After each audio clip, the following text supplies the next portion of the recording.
Assalamu alaikum, I'm Aisha and you're watching Samaa News. Here are today's headlines. Israel and Iran trade attacks as the Middle East war entered a second week, while Tehran made an unusual apology to neighbouring states for its actions, apparently seeking to calm regional anger at Iranian strikes on Gulf civilian targets. Iranian President Masoud Pezeshkian personally apologised to neighbouring countries that were affected by Iran's actions, urging them not to join U.S. Israeli attacks on Iran. He dismissed President Donald Trump's demand for the Islamic Republic's unconditional surrender as a dream, but said its temporary leadership council had agreed to suspend attacks on nearby states unless strikes on Iran originated from their territory.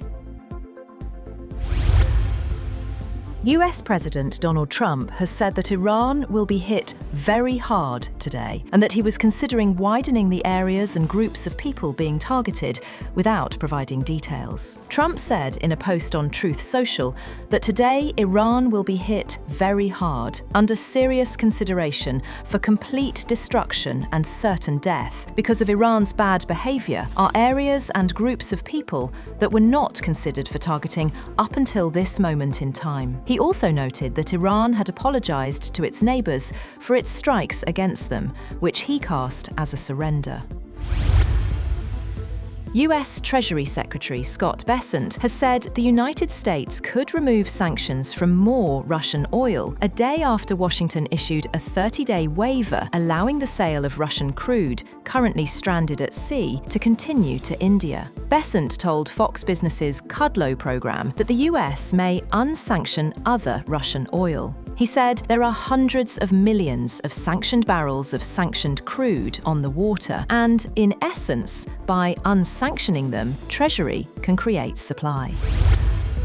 The war in Iran has entered its second week amid intensifying violence and uncertainty, while Israel expanded attacks into Lebanon, displacing hundreds of thousands. The conflict has spread beyond Iran's borders. Israel has targeted both Iranian and Lebanese sites, including Hezbollah positions in Beirut, prompting an unprecedented evacuation of the city's southern suburbs. Explosions were reported across Israel as defences intercepted Iranian missiles and drones. The UAE, Kuwait, Qatar, Bahrain, and Saudi Arabia also faced fresh attacks. Iran retaliated with strikes on Israel and Gulf states hosting US military installations.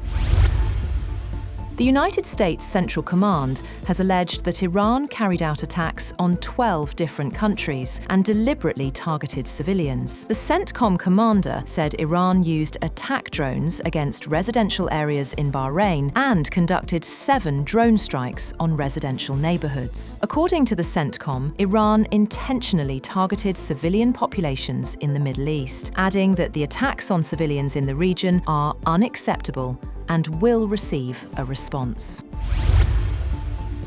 US President Donald Trump has made it clear that there will be no deal with Iran except unconditional surrender. In a social media post a week after launching the war alongside Israel, Trump said, "Once Iran accepts defeat and a great and acceptable new leader is chosen, the United States and its allies would help rebuild Iran's economy." Trump also said he wanted to be personally involved in selecting Iran's next leader. The United States has urged Sri Lanka not to repatriate Iranian sailors rescued after a US submarine sank an Iranian warship this week. The frigate Iris Dina was torpedoed near the southern Sri Lankan port city of Galle, killing dozens of crew members. Sri Lanka has rescued 32 survivors and also detained 208 sailors from another Iranian naval vessel, Iris Bushehr. According to a US diplomatic cable, Washington has asked Anura Kumara Dissanayaka's government not to repatriate the sailors to Iran. That's all for now. For more updates, visit www.samaa.tv. Thank you for watching Samaa News.